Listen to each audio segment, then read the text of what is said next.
Innal hamdalillah nasta'inuhu wa nastaghfiruh wa nu'minu bihi wa natawakkalu 'alayhi wa na'udzu bihi min shururi anfusina wa min sayyiati a'malina. Man yahdihillahu fala mudilla lahu wa man yudlil fala hadiya lahu. أشهد أن لا إله إلا الله وحده لا شريك له وأشهد أن سيدنا ومولانا وحبيبنا محمدا عبده ورسوله اللهم صل وسلم وبارك عليه وعلى آله وأصحابه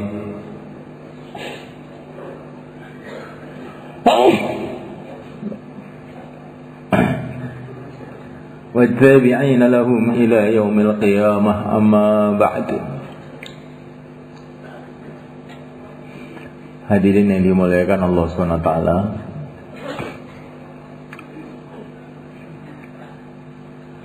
semua kebaikan-kebaikan agama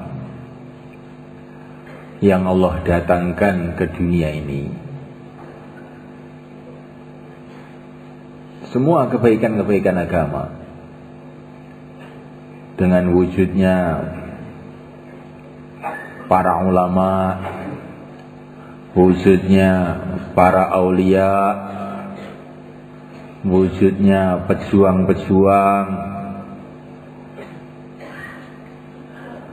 wujudnya penulis-penulis kitab, wujudnya para imam-imam, wujudnya raja-raja Islam, wujudnya para khalifah-khalifah yang adil, wujudnya masyarakat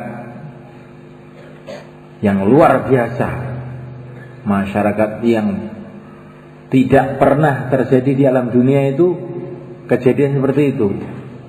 Masyarakat yang semuanya orang baik semua, semuanya wali-wali Allah semua, yaitu para sahabat radhiyallahu ta'ala anhum ajma'in.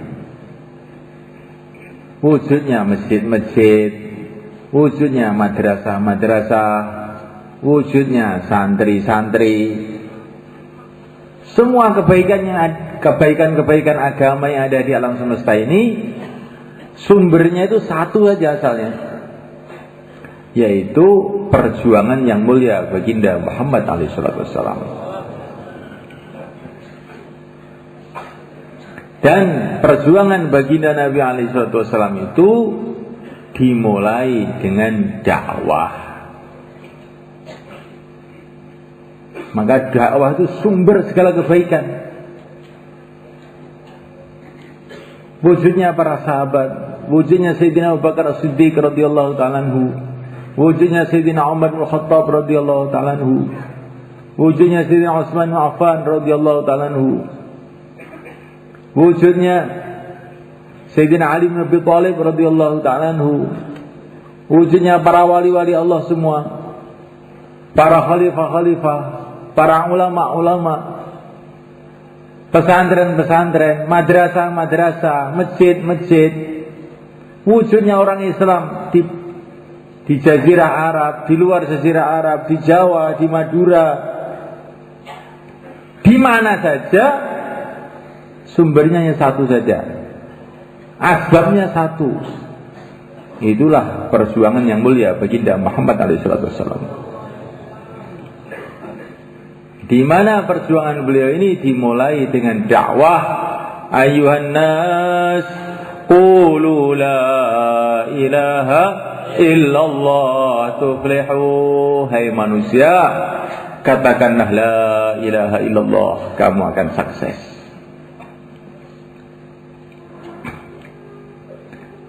Dengan dakwah baginda Nabi inilah kemudian muncul macam-macam kebaikan.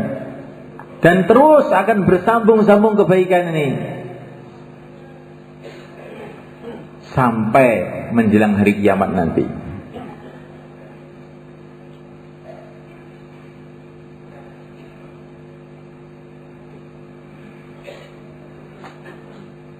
Sekarang mulai kan kita mengalihkan pemikiran mengenai kebaikan-kebaikan dunia. Wujudnya makanan, wujudnya minuman, wujudnya hujan, matahari masih terbit, terbenam, udara masih ada. Semua kebaikan-kebaikan dunia ini, sehingga manusia itu bisa hidup dengan baik di dunia ini, sumbernya itu adalah karena barokahnya orang-orang yang masih mengucapkan la ilaha illallah. Dengan barokahnya orang yang mengucapkan la ilaha illallah itulah Allah masih menjaga sistem-sistem yang ada di dunia ini. Matahari masih berjalan, bintang-bintang tidak rontok menjatuhi kepala kita, tumbuh-tumbuhan masih tumbuh di sawah-sawah kita, sungai-sungai masih mengalir di alirannya, oksigen masih ada di bumi ini. Ini semua dijaga oleh Allah, diwujudkan oleh Allah. Asbab Allah ingin menghormati orang-orang yang mengucapkan la ilaha illallah. Maka Nabi mengatakan, kalau nanti di dunia sudah tidak ada orang mengucapkan la ilaha illallah, maka dunia ini akan dihancurkan oleh Allah. Jadi binatang-binatang masih bisa makan itu karena barokahnya orang yang mengucapkan la ilaha illallah. Kita masih bisa minum, masih bisa bernafas karena barokahnya orang yang mengucapkan la ilaha illallah. Matahari terbit, matahari tenggelam, barokahnya orang yang mengucapkan la ilaha illallah.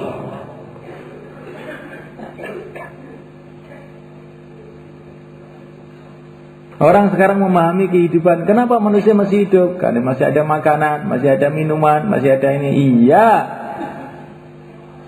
Tetapi saya mau tanya satu lagi. Kenapa Allah kok masih mewujudkan udara? Kenapa Allah masih mewujudkan tumbuh-tumbuhan? Kenapa Allah masih menjaga cakrawala ini sehingga dia rontok pecah? Dan ini yang tahu ya hanya Allah sendiri. Dan Allah telah memberitahu kepada nabinya bahwa sebabnya Allah subhanahu wa ta'ala masih menjaga keadaan alam semesta ini karena masih adanya orang yang mengucapkan la ilaha illallah. Kalau sudah tiada, hancur semua.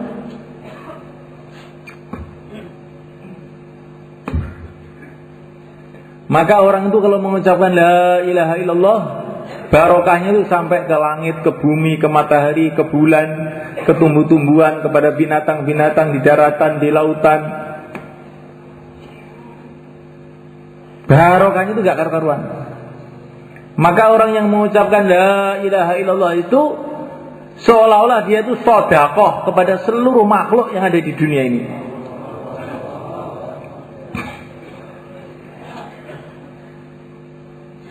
Raja-raja masih jadi raja-raja gara-gara masih ada orang yang mengucapkan la ilaha illallah. Pabrik-pabrik mobil masih berproduksi. Kenapa? Karena masih ada orang yang mengucapkan la ilaha illallah. Orang-orang kafir itu masih hidup itu. Sebenarnya orang kafir itu nggak pantas hidup di dunia ini. Orang nggak kenal sama Allah, mestinya dibeleskan di tanah sana.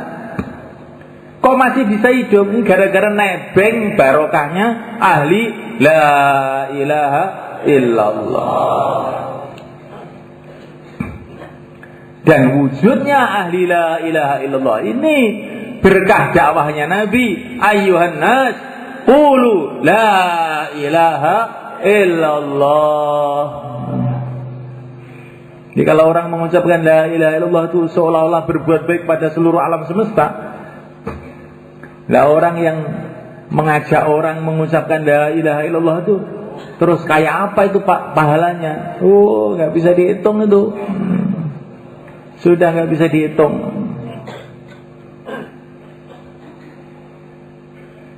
Maka dakwah itu penting atau tidak, malaikat?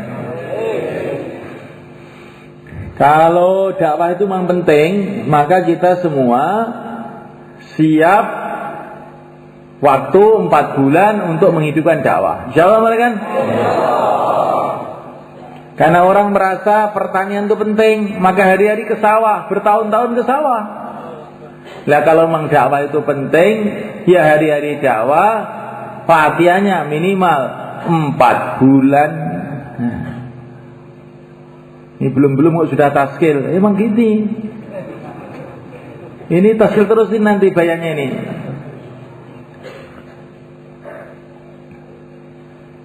Supaya kita ini paham betul malaikat dalam hati kita ini, bahwa dakwah perkara penting.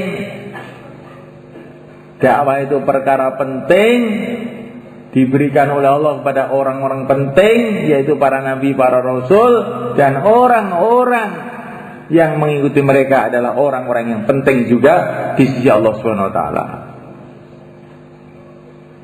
Kalau orang tidak mau ikut para nabi, para rasul, walaupun itu siapa saja, itu orang nggak begitu penting sebetulnya. Orang penting itu siapa? Orang ikut orang-orang penting ini, ikut rombongannya orang-orang penting, para nabi, para rasul, yang terakhir yang mulia baginda Muhammad alaihissalam. Tapi kita meneruskan dakwahnya para nabi, para rasul harus dengan keyakinannya para nabi, para rasul. Keyakinan yang total kepada Allah Subhanahu wa taala, pencipta alam semesta ini. Kalau dakwah ikut para nabi, para rasul tidak dengan keyakinannya para nabi, para rasul, nanti kita ini nggak akan berhasil. Bagaimana keyakinannya para nabi, para rasul? Sebagian diceritakan dalam Al-Quran. Bagaimana keyakinan Nabi Ibrahim alaihissalam ketika beliau menghadapi Namrud laknatullah alaih, raja pada waktu itu, menghadapi masalah dari segala arah. Tapi beliau tidak noleh ke kanan, noleh ke kiri, tidak melihat ke depan, tidak melihat ke belakang, tidak melihat ke atas, tidak melihat ke bawah, menghadapi segala masalah. Hasbunallah wa ni'mal wakil. Cukup Allah sebaik-baiknya, yang diserai segala urusan adalah Allah. Ini keyakinan yang dicontohkan oleh Nabi Ibrahim, yang sebagian kecil bisa kita pahami itu. Ya hakikatnya itu bagaimana? Wah, nggak nutut kita. Apa yang dalam hatinya para nabi ini kita nggak nutut. Yang tahu hanya para nabi itu dan Tuhannya. Cuman kita ini tahu dikit-dikit itu sudah lumayan juga. Bagaimana orang kalau menghadapi masalah, hasbunallah, cukup Allah. Kalau Allah membantu, beres. Kalau Allah tidak membantu, tidak akan beres.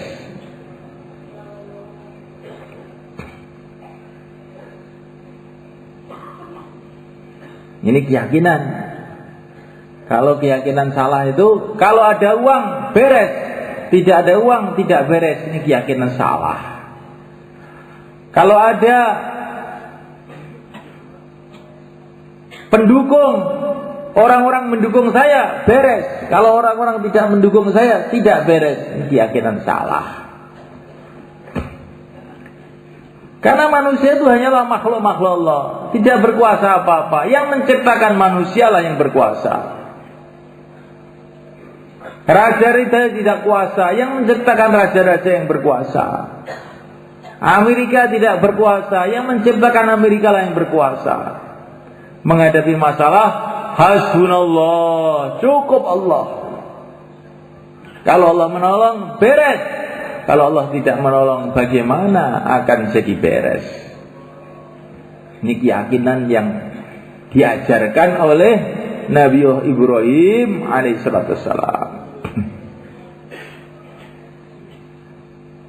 Keyakinan yang diajarkan oleh Nabiullah Musa alaihissalam ketika menghadapi masalah rajanya sangat zalim Fir'aun, perdana menterinya sangat licik Haman, rakyatnya juga sudah ikut ngekor saja sama Fir'aun. Teman-temannya Bani Israel yang senantiasa ngengkelan. Kalau suruh dengarkan ngaji, ngantuk. Nah, itu Bani Israel itu kira-kira.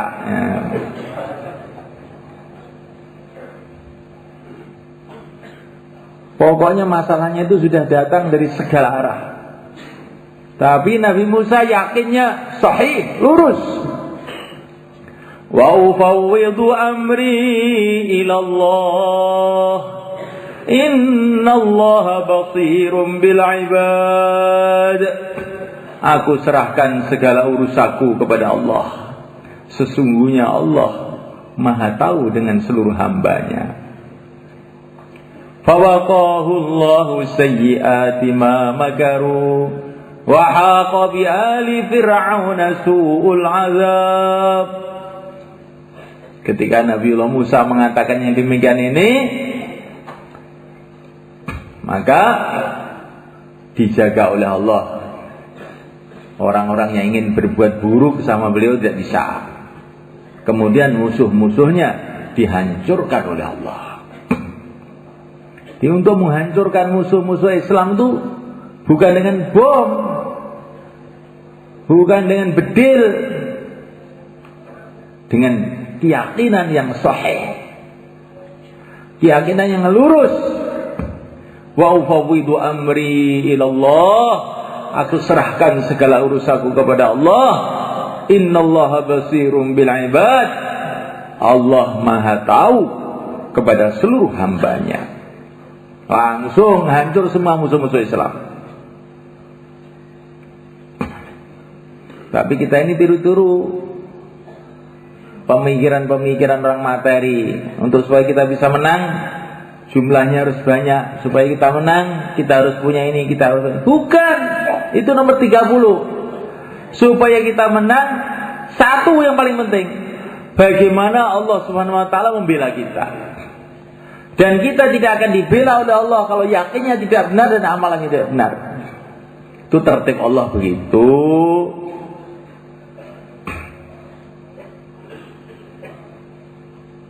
Keyakinan dai, keyakinan orang dakwah itu harus meniru yang diajarkan yang mulia baginda Muhammad SAW.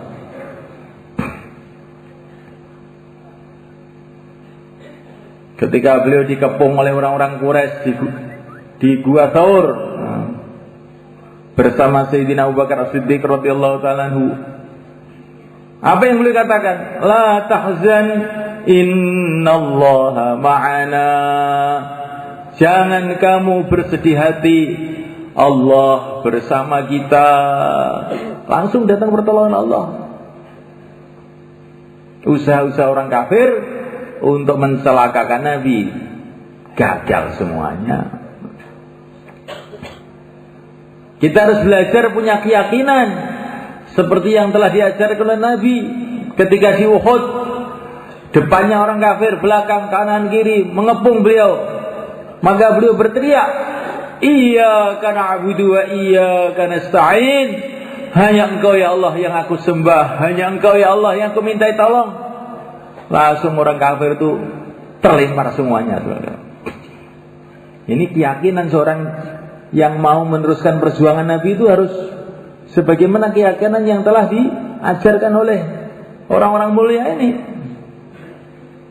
Kalau keyakinan kita kepada harta, keyakinan kita pada makhluk, oh bahaya semua kan. Kita nanti akan keok. Ya. Keok itu kalah dalam perjuangan itu. Walaupun satu orang saja Seperti Nabi Ibrahim pada waktu satu orang saja, tapi punya keyakinan yang sahih. Seluruh dunia tidak bisa buat apa-apa di depan Nabi Ibrahim alaihissalam.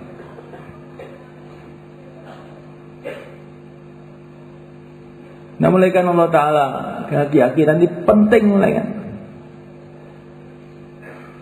Dakwah dengan yakin, amal agama dengan yakin, barulah amalan-amalan kita yang ada nilainya. Dakwah dengan syukur sama mereka. Syukur sebagaimana yang ditunjukkan oleh Nabiullah Nuh alaihissalam. Nabi Nuh itu dakwah ratusan tahun. Kebanyakan orang mengejek, yang ikut sedikit aja. Siang dan malam beliau dakwah. Tapi beliau bukan terus mengeluh, wah dakwah, gara-gara dakwah ini saya susah. Tidak begitu. Tapi Nabi Nuh disifati di dalam Al-Quran, wa kana abdan syakura, dan adalah Nuh ini hamba yang banyak syukur. Nah, dai yang bisa sukses itu dai yang banyak syukur, bukan dai yang mengeluh aja. Wah ini gimana, gak ada yang nusroh, gak ada makanan. Dai yang dipikirkan ada WC atau tidak, ada warung atau tidak. Ini dai apa ini? Ini nanti dai yang tukang mengeluh, ini dai yang akan gagal. Boleh mengeluh, tapi kepada Allah. Minta tolong kepada Allah. Jangan mengeluh pada makhluk. Wa idza syakauta ila ibni adam fa innama tashkur rahima ila alladzi la yarhamu.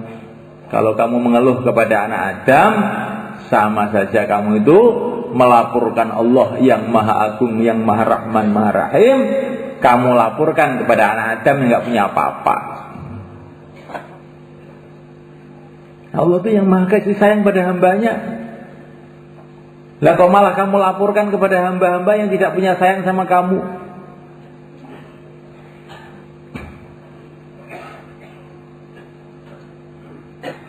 Dakwah dengan takut kepada Allah Subhanahu wa taala. Diceritakan dalam Quran bahwa dai yang akan ditolong oleh Allah, ada dai yang hatinya dipenuhi dengan takut kepada Allah Subhanahu wa taala. Wa qala alladziina kafaru li rusulihim lanukhrijannakum min ardina aw la ta'udunna fi millatina fa auha ilaihim rabbuhum lanuhlikanna adh-dhalimin wa lanuskinannakumul arda min ba'dihim dzalika liman khafa maqami wa khafa wa'id. Jadi Allah Subhanahu wa taala bercerita bagaimana para nabi, para rasul mau dihancurkan oleh kaumnya. Tapi justru yang mau menghancurkan para nabi itu dihancurkan oleh Allah. Kemudian Allah mengatakan pertolongan Allah yang demikian ini bukan hanya untuk para nabi saja, tetapi dzalika liman khafa maqami wa khafa wa'id. Pertolongan Allah yang demikian itu adalah untuk orang yang takut kepada keagungan Allah dan takut ancaman Allah.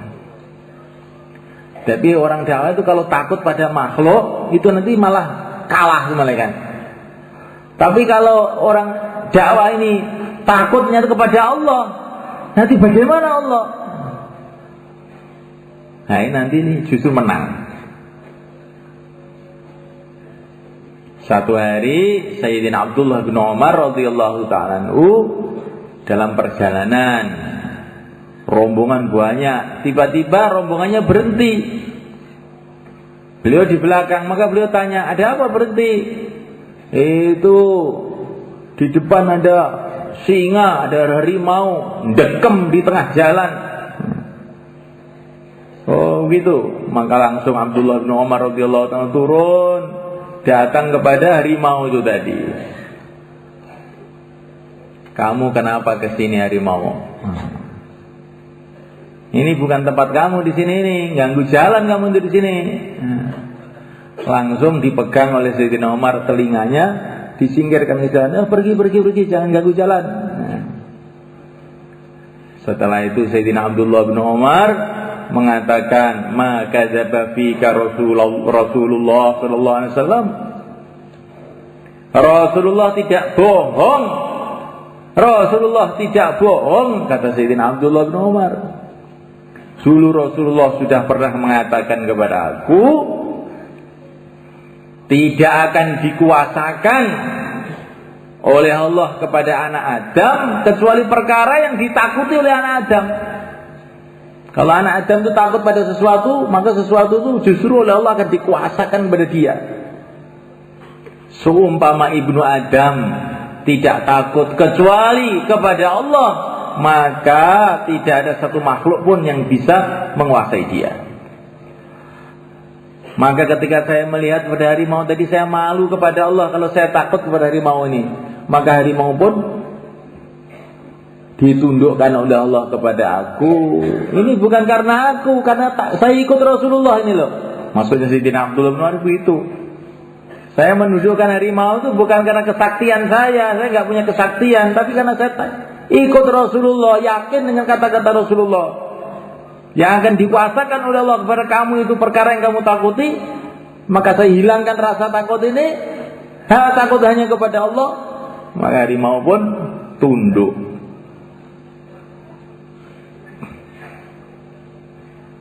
Jadi kita ini kemana-mana takut, ya. Kemana-mana takut, ya. Karena apa? Hati kita tidak takut sama Allah, takutnya sama makhluk. Apalagi sama harimau, sama istrinya takut. Apalagi harimau, tikus saja juga takut. Inilah sebetulnya masalahnya di dalam hati ini. Kalau hati sudah dia takut kecuali kepada Allah, nanti sudah jadi sakti sendiri. Nggak usah pakai dugdeng, ini sudah langsung sakti ini. Nah ini bagaimana hati yakin hanya kepada Allah, takut hanya kepada Allah, bagaimana ini caranya ini? Kalau kita sibuk dalam dakwah, pertama ini sibuk kita sampaikan hari-hari, siang malam, yang berkuasa hanya Allah, makhluk tidak punya kuasa apa-apa, makhluk tidak ada, hanya diadakan oleh Allah. Hari-hari siang malam doa, ya Allah berikan aku keyakinan yang benar, keyakinan yang sahih, seperti keyakinan yang telah Kau berikan kepada orang-orang yang mereka yang Kau ridhoi. Sibuk dalam dakwah, sibuk dalam doa, insya Allah nanti keyakinan kita lama-lama naik semuanya. Insya Allah boleh kan? Jadi Sayyidina Abdullah bin Umar begitu itu gara-gara apa? Yakin yang kepada kata-kata Nabi. Kata Nabi itu pasti benar.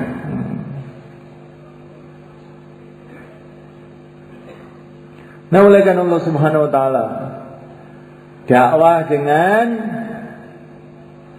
senantiasa ingat kepada Allah. Ya ayyuhalladzina amanu idza laqitum fi'atan fathbutu wadhkurullaha katsira. Hai orang-orang beriman, kalau kamu berjumpa dengan musuh-musuh kamu, fathbutu, tabah dan zikirlah yang banyak. Tidak yang sukses itu dai yang senantiasa zikir kepada Allah.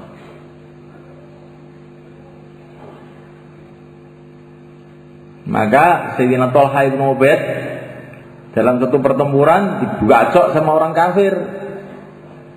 Maka beliau tangkis bacaan itu. Gitu. Maka sama Rasulullah, oh enggak begitu. Ini jurus biasa, jadi SH namanya. Nah, itu jurus biasa, bukan itu jurus dai. Kalau dibacok, katakanlah Bismillah. Hai Tolha, ini hadis kalau ini. Tadi kalau yang dulu itu bukan hadis. Hai Tolha, seumpama ketika kamu dibacok tadi mengucapkan Bismillah, kamu diangkat oleh para malaikat ke langit kamu. Jadi dakwah terus sampai karakter kita, watak kita ini berubah. Kalau dimarahi oleh orang, Bismillah. Ditempeleng oleh orang, Bismillah. Kalau ditempeleng masih marah, keluar 4 bulan. Assalamualaikum. Ini belum berubah berarti wataknya belum berubah, masih watak biasa. Kalau watak biasa ini belum cukup untuk mendatangkan nusratullah. Ada masalah sedikit dengan orang masih marah. Masalah sedikit masih marah. Masakan kurang enak, marah. Mobil mogok, marah. Oh, ini perlu keluar 4 bulan beberapa kali. 4 bulan toh belum cukup. Tapi kalau sudah menghadapi apa-apa, Bismillah. La haula wala quwata illa billah. Nah, ini sudah mulai berubah ini. Insyaallah mulai kan?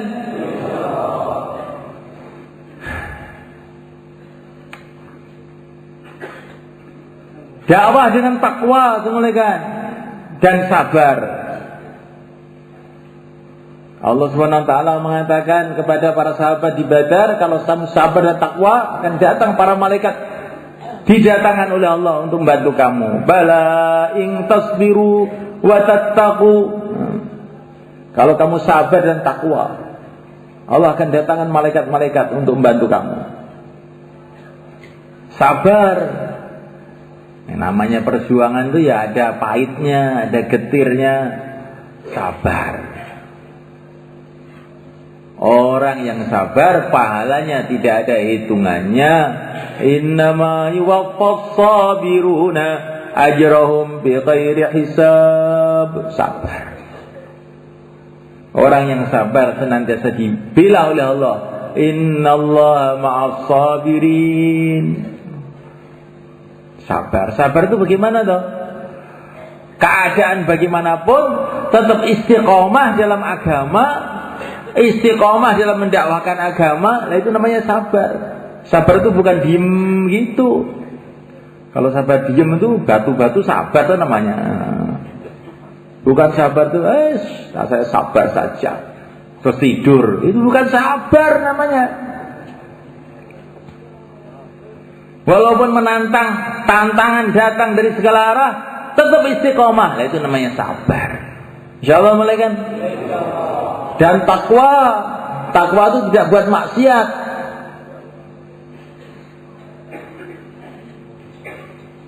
Maka waktu para sahabat ada di Syam, dekat Palestina sana, itu rahib-rahib Palestina, pendeta-pendeta Nasrani di Palestina mengatakan kepada bawahan-bawahannya, kita nyerah aja sama orang Islam itu. Orang Islam nggak bisa diperangi karena mereka dibela oleh Allah. Maka bawahan-bawahannya itu mengatakan, Pak Pendeta, orang Islam itu jumlahnya dikit, senjatanya juga sedikit, kita jangan kalah sebelum perang begitu. Maka pendeta-pendetanya mengatakan, kamu ingin coba? Udah, kamu coba. Tapi sebelum perang, coba dulu begini. Wanita-wanita kamu yang cantik-cantik, kamu keluarkan semua, suruh jejer di pinggir jalan sana. Sama bawa intan-intan berlian, kamu sebarkan di jalan. Kalau nanti orang Islam kok lewat di situ, kok sampai buat maksiat sama perempuan-perempuan itu, udah, kamu perangi, mesti kalah. Kok sampai ada yang ngambilin itu intan-intan itu, udah kalah dia. Tapi kalau tidak, jangan kamu coba-coba, mampus kamu menghadapi mereka. Maka sahabat-sahabat jalan, wanita-wanita yang cantik-cantik itu, yang nggak cantik nggak dikeluarkan, ya. Dijejer di pinggir jalan. Maka Sayyidina Abu Ubaidah bin Jarrah mengatakan pada para sahabat, Ini ada perang yang lebih gawat daripada perang senjata. Saya pesan dua perkara. Pertama, baca surat An-Nur. Qul lil mu'minina yaghuddu min absarihim wa yahfadhu furujahum. Katakanlah kepada orang-orang iman, tundukkan pandangan, jagalah farji, jangan sampai berbuat maksiat dengan farjinya. Kemudian yang kedua, kamu kalau jalan lihat bawah, jangan lihat kemana-mana, seperti kamu sedang sholat. Dah, jalan. Nah, ini sahabat-sahabat itu ikut Bayan Hidayah itu kuat memang. Bangsa orang dakwah Bayan Hidayah tidur itu sudah nggak masuk. Udah nggak masuk itu sudah. Bayan Hidayah cuma dua aja, baca surat Nur. Dan ternyata ini sahabat tuh hafal semua itu surat Nur. Kita pun nggak hafal juga. Di antara isinya surat Nur itu orang itu suruh tundukkan pandangan dan menjaga farji, jangan sampai buat maksiat. Maka mereka jalan. Maka sahabat itu sudah Bayan Hidayah suruh tundukkan pandangan, yes, menunduk terus sehingga wanita-wanita di mana-mana itu sudah nggak ada yang dilihat, jalan aja terus. Seorang sahabat karena dia menunduk terus melihat ada intan terjatuh di situ, maka dia ini malah tersenyum. Orang kafir bodoh. Agama saya mau dibeli dengan intan seperti ini. Bodoh, tolol, terus jalan terus. Agama kok mau dirusak dengan hanya intan? Apa itu? Jalan terus. Melihat keadaan seperti itu, orang-orang di Palestina itu sudah keder semua. Wah, ini orang-orang seperti ini nggak bisa diperangi. Itu sudah, kita damai saja. Palestina kita serahkan sama orang Islam aja lah. Itu semuanya kan. Kita mau keluar tuh dengan cara seperti itu. 4 bulan tidak melihat wanita yang bukan mahramnya walaupun sekali. Tundukkan pandangan. 40 hari tidak buat maksiat, tidak menggunjing orang, tidak menghina orang Islam, bahkan tidak buruk sangka sama orang Islam. Lurus kayak para sahabat. Nanti orang kafir keder semua mereka, menyerah, nggak usah bawa senjata.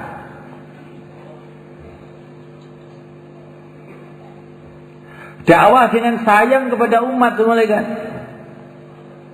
seperti yang dicontohkan Nabiullah Ibrahim alaihissalam. Faman tabi'ani fa innahu minni wa man 'asani fa innaka ghafurur rahim. Siapa yang ikut aku golonganku, siapa yang tidak ikut aku menentang aku, sesungguhnya Allah Maha Pengampun lagi Maha Penyayang, semoga diampuni oleh Allah, disayangi oleh Allah. Ini sikapnya Nabi Ibrahim pada umat tuh kayak begitu. Faman tabi'ani fa innahu minni wa man 'asani fa innaka ghafurur rahim. Ikut golongan saya, tidak ikut semoga diampuni oleh Allah. Masya Allah, bagaimana itu lembutnya hatinya Nabiullah Ibrahim. Bagaimana lembutnya hatinya Nabiullah Isa alaihissalam. Sampai beliau berdoa, in tu'adzibhum fa innahum ibaduk wa in taghfir lahum fa innaka antal azizul hakim. Ya Allah, bila Engkau siksa mereka, mereka ini hamba-hambamu juga. Bila Engkau ampuni mereka, sesungguhnya Engkau adalah yang maha menang lagi maha bijaksana. Itu doanya Nabi Isa, ditirukan oleh baginda Nabi, diulang-ulang oleh baginda Nabi semalam suntuk dalam tahajudnya itu.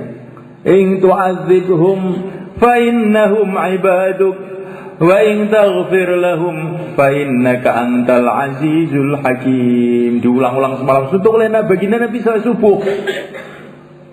Ya Allah, bila Engkau siksa mereka, mereka ini adalah hamba-hambamu juga. Bila engkau ampuni mereka, sesungguhnya engkau adalah yang maha menang lagi maha bijaksana. Masya Allah. Jadi dakwah itu harus dengan sayang betul dengan umat. Jangan ada kebencian sedikit pun kepada umat. Kalau dakwah dibarengi dengan kebencian nanti nggak berhasil.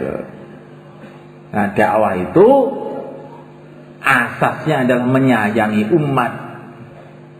Wa ma arsalnaka illa rahmah lil alamin.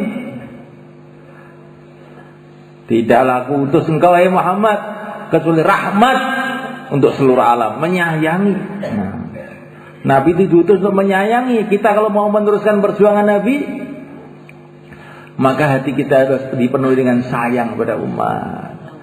Sayang pada umat. Tandanya sayang mau datang. Betul kan malaikat? Kalau ada orang sakit kecil-kecil tengah mati, kalau kita memang betul-betul sayang, mesti kita akan datangi dia, akan kita tolong dia, akan kita carikan obat dia, kita akan keluarkan uang untuk dia. Begitu juga seorang dai. Ini umat ini dalam keadaan bahaya besar karena mereka tidak mengenal Allah, tidak mengamalkan agama Allah. Mereka dalam bahaya besar. Lebih bahaya dari segala penyakit. Nah, kalau kita mengetahui umat dalam bahaya besar, apa sikap kita? Kita sayangi mereka, kita datangi mereka, kita dekati mereka, kita menangis untuk mereka. Dalam satu hadis dikatakan, seumpama ada satu orang saja menangis untuk satu kelompok manusia, Allah tidak akan adab mereka. Jadi umat Islam ini menderita di mana-mana karena sedikitnya orang yang menangis untuk umat.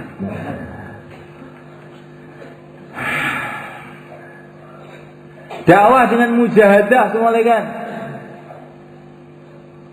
Mujahadah itu apa yang dimaui nafsu kita tentang. Nafsu kita sekarang ini ingin pulang. Keluar 4 bulan. Nah, itu namanya mujahadah. Insyaallah malaikat? Insyaallah. Kalau kita ini punya prinsip mujahadah, nanti macam-macam pengalaman rohani akan kita dapatkan. Saya pernah baca dalam kitab Qasasun Nabiyyin karangnya Sa'labi. Beliau cerita, itu di Mesir itu dulu ada seorang Nasrani. Itu punya keistimewaan macam-macam. Kalau dia panggil burung, burung sini, burung-burung datang.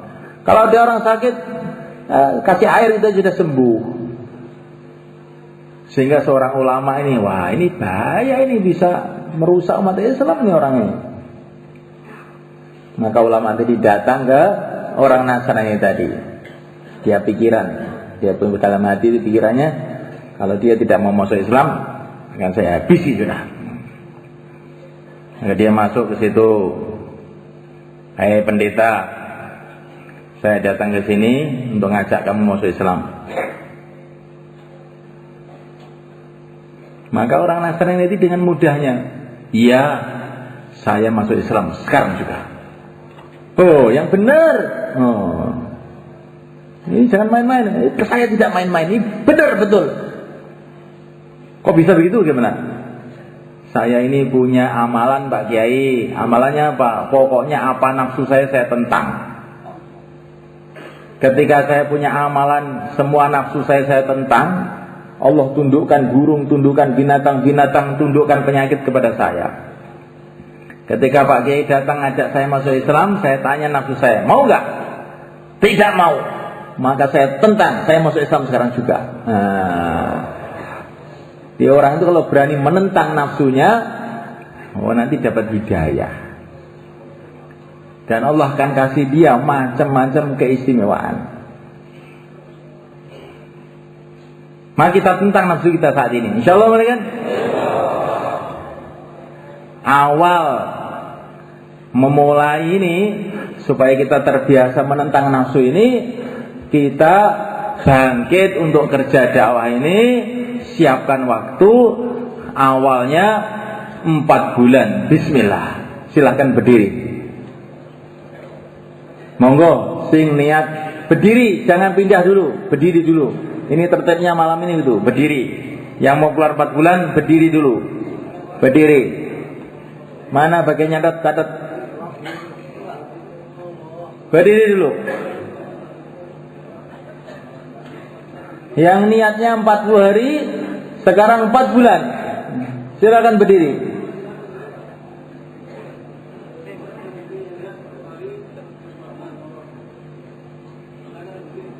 Ini dicatat ini. Ini lah. Sini. Itu Pak, Isan. Pak, bagi Isan itu. Nah, itu. Daftarnya di situ. Nah, itu. Itu belakang. Itu. Nama, alamat, situ Pak, situ. Daftar situ.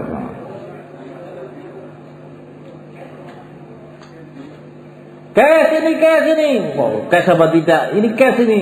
Taskil cash.